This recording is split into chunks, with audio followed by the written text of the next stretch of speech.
Good evening friends একটা নতুন blog নিয়ে চলে এলাম। আর ব্লগ আর কি বলবো, মানে একটা নতুন নিয়ে করলাম। আশা করি আপনারা ভালো আছেন। আমি আর হাপ্পু আছি মোটামুটি। হাপ্পু ঘুমোচ্ছে, সেই জন্যই আমি এখন ব্লগটা করতে পারছি। ইভিনিং টাইমে করছি। আজকের ব্লগটা আমি করব, অনেকেই হয়তো একটা প্রশ্ন মনের মধ্যে রয়েছে যে সৌনক কিভাবে মারা গেল,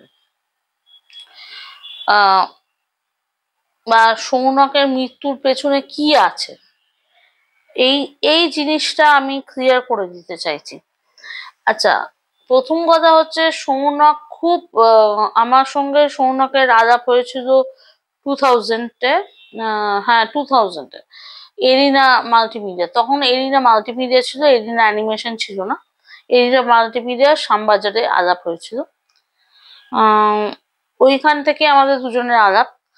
তারপরে আবার ওকে, মানে প্রথম কথা হচ্ছে খুব একটা ভালো লাগতো না, এটা আমি একদম ক্লিয়ার করে দিচ্ছি। একদম ভালো লাগতো না, একটু মানে সব ব্যাপারে একটু মানে একটু, ও আমার থেকে একটু সিনিয়র ছিল তো, একটু খিটখিট করতো। মানে একটু আমাদের দেখা দেখে এই তোরা এটা পারিস না, তোরা ওটা পারিস না। যেহেতু আমরা ওর থেকে 1 বছর মানে ও তার আগেই মনে হয়, আগে বোধহয় 6-7 মাস আগে হয়েছে ভর্তি হয়েছিল, সেটা আমি ঠিক বলতে পারবো না। বাট 2000 ডিসেম্বরে আমি ভর্তি হয়েছিলাম, সেটা আমি বলতে পারি। তা ও সেই সময়, ও আমাদের সিনিয়রই ছিল। তা হয় না একটু মানে রাগ রাগ দেখাতো। আমিও তখন আমি ভাবতাম, বাবা এটা এত খিটখিটে পার্সন, এই ইয়েটাও খিটখিটে, আর কি হয়, যে যেরকম হয়। যাই হোক, তারপরে আস্তে আস্তে ওর সঙ্গে একটা বন্ধুত্ব লেভেলে এসে গেল। এবং সেই সময় ওর আবার একটা গার্লফ্রেন্ডও ছিল, তার নাম হচ্ছে উমা। ওর গার্লফ্রেন্ডও ছিল। তারপরে তার সম্বন্ধে বলতো, এই এই উমা, এই সেই সেই। তা উমার সঙ্গে ঘুরছি, এই থাকছি। সোদপুরের ফ্ল্যাটে থাকতো। তা সোদপুরের ফ্ল্যাটে ও, মানে ওটা ওর মাসির ফ্ল্যাট, ওর বড় মাসির ফ্ল্যাট, সেখানে থাকতো। উমা যেত, এই হতো সেই হতো, অনেক কিছু বলতো। তা আমরা সেটা শুনতাম, আমি তো হাঁ করে শুনতাম। আমি তো একটা ভোঁদাই ছিলাম, আমি সত্যি একটা ভোঁদাই, কিন্তু মানে in the sense I am a weak ভোঁদাই। কেন যে আমি এত বড় ভোঁদাই আমি নিজেই জানি না, বাট আই এম এ ভোঁদাই। আমি আমি তখন শুনতাম, বাবা ফ্ল্যাটে যায়, মোড়ে এই করে এই করে, এগুলো ভাবতাম। তারপরে শুনলাম যে ওদের নাকি ব্রেকআপ হয়ে গেছে, এবং তারপরে ওর সঙ্গে আমার রিলেশনটা খুব ইয়েরই হয়, মানে কি বলবো, মানে ম্যাচিংটা হয় হচ্ছে কাজের সূত্রে, বুঝতে পারছেন। এবার আমাদের একটা প্রজেক্ট ছিল, সে প্রজেক্টে লিডার ছিলাম আমি। আমি প্রজেক্টের লিডার ছিলাম। আমার কন্টেন্ট, এই যে আমার এইটাই ছিল কন্টেন্ট। এখানেও যেটা আমি বলি, কন্টেন্টটা আমার থাকতো। কন্টেন্ট কিভাবে ইয়ে করবো, সেগুলো আমার থাকতো। ও হচ্ছে এডিটিংটা, এবং আমার হচ্ছে আমি ফার্স্ট টু লাস্ট আমি এডিটিংটা বলে দিতাম যে এটা ফার্স্ট ফার্স্ট পার্টে এটা হবে, সেকেন্ড পার্টে এটা হবে, থার্ড পার্টে এটা হবে, ফোর্থ পার্টে এটা হবে।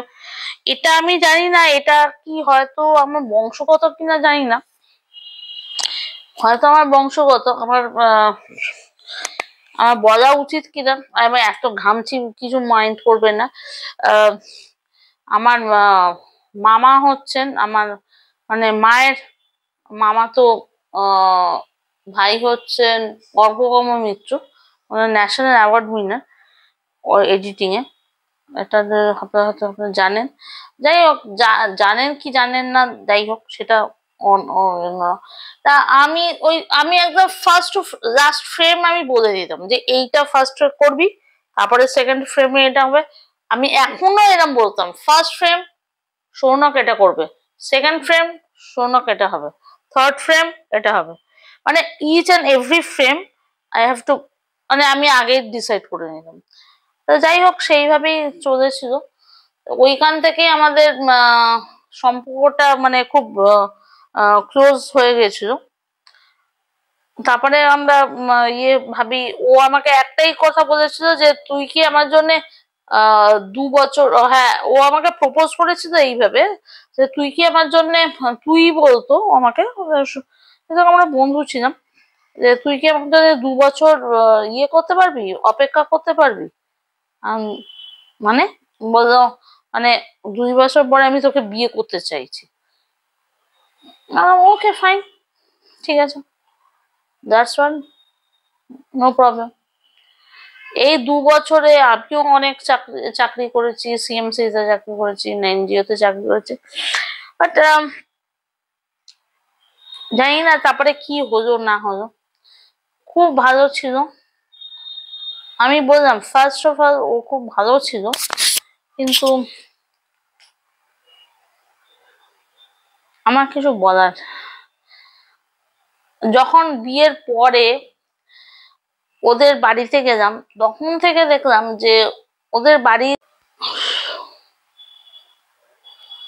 বাড়ির এটা আমার প্রতি খুব একটা ভালো ছিল না।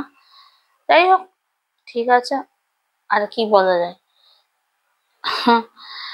আর ও মারা গেল যখন, ও খুব শর্ট টাইমে খুব বিশাল বড় লেভেলে চলে গিয়েছিল, একটু অ্যাডিক্টেড হয়ে গেছিল, অ্যালকোহল অ্যাডিক্টেড হয়ে গেছিল, এবং অনেকবার ওকে চেষ্টা করা হয়েছে কিন্তু অ্যাডিকশন ছাড়াতে পারেনি। ওই 2 দিন 3 দিন করতো, 4 দিন 5 দিন, তারপরেই আবার শর্মিষ্ঠা কিনে দাও, শর্মিষ্ঠা কান না জানি শরীর খারাপ লাগছে, শর্মিষ্ঠা ওঠো ওঠো ওঠো, শর্মিষ্ঠা ওঠো, এরকম বলতো আমাকে। এখন আমার এই জিনিসটাই আমার মাথায় থাকে, শর্মিষ্ঠা ওঠো, শর্মিষ্ঠা করো, এটাই মাথায় থাকে, আর কিছু বলার নেই। যাই হোক, যাদের হাজবেন্ডরা এরকম আছে প্লিজ এখনই করার চেষ্টা করুন, আটকানোর চেষ্টা করুন, কারণ আমি তো আমার হাজবেন্ডকে হারিয়ে ফেললাম। তা কি বলবো, মানে বলার কিছু নেই, এটাই জাস্ট একটা সিম্পল যে আমি চেষ্টা করেছিলাম, অনেকবার বলেছিলাম যে তুমি এটা করো না, ওটা করো না, ঠিক আছে, আর কি করা যাবে, সে নেই, কিছুই নেই। বাট ওই যে ওপরে ছবি হয়ে গেছে, এই কেন সে ছবি যেন না হয়, এইটা খুব কষ্টের। সবচেয়ে কষ্টের হচ্ছে আমার ছেলের পক্ষে, সবচেয়ে কষ্টের আমার ছেলের পক্ষে।